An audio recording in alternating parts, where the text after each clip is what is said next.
This movie is about the defeat of toxic masculinity, or at least I think so.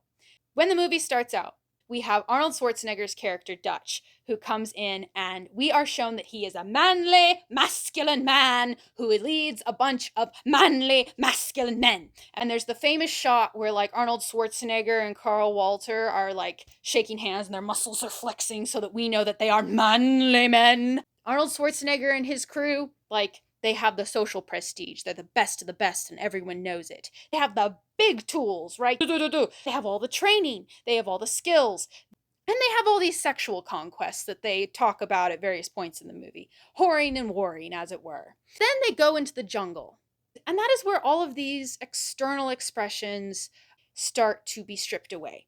The first thing that they lose, social prestige. Nobody can come into the jungle and help them. Their big weapons, like, are not super effective at fighting this monster.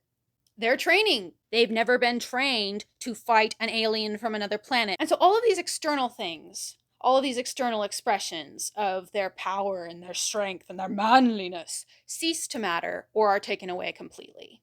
And it comes down to Arnold Schwarzenegger's character alone in the jungle fighting this thing literally in the mud. But, it's arguable if he even defeated the thing because, it kind of seppukus itself at the end. But there's a very fascinating character in the film, Anna, who is a guerrilla fighter they meet at the beginning. Like, tries to knife Arnold Schwarzenegger's character at the beginning. But as the movie progresses, interestingly, as the external expressions of masculinity are being stripped away, you see the men in this group become more and more protective towards Anna.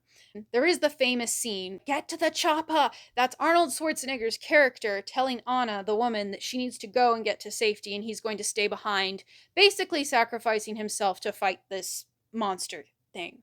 After that sacrifice that he makes is when he ultimately succeeds. So what the film is saying at the end is that being a man is not about dominating, right? Because they try to dominate the predator, like they really, really try.